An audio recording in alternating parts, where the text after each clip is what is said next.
সুপ্রিয় নবম শ্রেণীর শিক্ষার্থী বন্ধুরা, তোমরা কেমন আছো? আশা করি ভালোই আছো। তোমাদের কালকে হিন্দু ধর্ম শিক্ষা পরীক্ষা, তো আমরা কোশ্চিন অলরেডি পেয়ে গেছি এবং তোমাদের সামনে উপস্থাপন করব। তত অবধি তোমরা আমার চ্যানেলটি সাবস্ক্রাইব করে রাখো। আর কিছুক্ষণের মধ্যেই তোমাদের এর উত্তরগুলো নিয়ে আলোচনা করব। শিক্ষার্থীর নাম, তোমাদের নাম, বিদ্যালয়ের নাম, রোল নম্বর, শাখা ইত্যাদি লিখতে বলা হবে। খবরের কাগজ বিশ্লেষণ করে নিউজ লেটার তৈরি। পৃথিবীতে প্রতিদিন অনেক ঘটনা ঘটে, এর মাধ্যম থেকে কিছু ঘটনা আমরা খবরের কাগজে দেখতে পাই। আজ তোমরা খবরের কাগজ পড়ে খবর বিশ্লেষণ করবে। কাজ 1, খবরের শিরোনাম লিখি। এটি তোমাদের দলগত কাজ। 70 মিনিট, 1 ঘন্টা 10 মিনিট। খবরের কাগজ পড়ে বন্ধুদের সঙ্গে আলোচনার মাধ্যমে নমুনা ছক অনুযায়ী খবরের শিরোনাম লিখে তালিকা তৈরি করো। নমুনা ছকও দেওয়া রয়েছে। গুরুত্বপূর্ণ খবরের শিরোনাম, অর্থাৎ আমার চোখে গুরুত্বপূর্ণ খবর একক কাজের মাধ্যমে এই ছকটি পূরণ করবে। বন্ধুদের চোখে গুরুত্বপূর্ণ খবর, এটি দলীয় কাজ। এই দলীয় কাজের এখানে ফাঁকা জায়গায় পূরণ করবে। কাজ 2, অতীত ও বর্তমানের মিল অমিল খুঁজি। এটি হচ্ছে দলগত কাজ। 30 মিনিট অর্থাৎ আধা ঘন্টা। হিন্দু ধর্মীয় গ্রন্থে অতীতের জীবন ব্যবস্থা সম্পর্কে তুমি জেনেছো, আবার খবরের কাগজ পড়ে বর্তমান জীবন ব্যবস্থার একটি চিত্র তুমি পেয়েছো। ডায়াগ্রাম তৈরি করে বন্ধুদের সঙ্গে আলোচনা করে এই দুটি বিষয়ে তুলনা করো। নতুন ডায়াগ্রাম, এটি হচ্ছে অতীতের জীবন ব্যবস্থা কী ছিল এটা তোমরা লিখবে। মিলটি এই মাঝখানে লিখবে।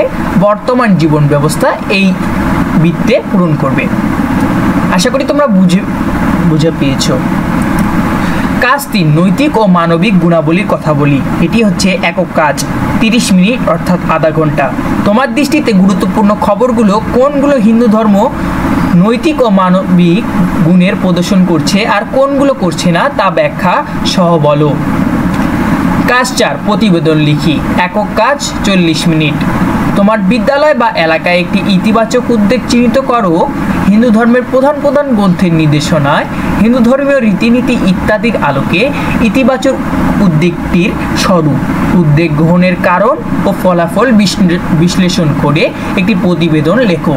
এগুলোর আমি উত্তর ধাপে ধাপে দিব। তত অবধি তোমরা আমার চ্যানেলটি সাবস্ক্রাইব করে রেখো। কাজ 5, নিউজ লেটার তৈরি করি। দলগত এবং একক কাজ, অর্থাৎ দলগতভাবে আলোচনা করবে এবং সেটি তোমরা এককভাবে তোমাদের খাতায় লিখবে। এটি 60 মিনিট অর্থাৎ 1 ঘন্টা। খবরের কাগজে যে ইতিবাচক খবরগুলো পেয়েছো তা চিহ্নিত করো। এই খবরগুলোতে যেসব মানবিক ও নৈতিক গুণাবলী রয়েছে তা দলগত আলোচনার মাধ্যমে খুঁজে বের করো। তারপর তোমার ও তোমার বন্ধুদের পরিবারে হিন্দু ধর্মীয় শিক্ষার আলোকে এই গুণাবলী কিভাবে অনুশীলন করছে তা আলোচনা করে খাতায় নোট রাখো। এবারে তোমার সংগৃহীত মানবিক ও নৈতিক গুণাবলী অনুশীলনের খবরগুলো দিয়ে এককভাবে 1 পৃষ্ঠার একটি নিউজ লেটার তৈরি করো। নিউজ লেটারে যা যা থাকতে পারে, নিউজ লেটারের নাম, শিরোনাম, খবর, ছবি, সাক্ষাৎকার ইত্যাদি। তো তোমরা বন্ধুরা দেখতে পেলে তোমাদের হিন্দু ধর্ম যে কোশ্চিনটি সেটি উপস্থাপন করলাম। ধাপে ধাপে তোমাদের এই উত্তরগুলো দিব আজই। তো তোমরা আমার চ্যানেলটি অবশ্যই সাবস্ক্রাইব করে রেখো। সবাইকে ধন্যবাদ।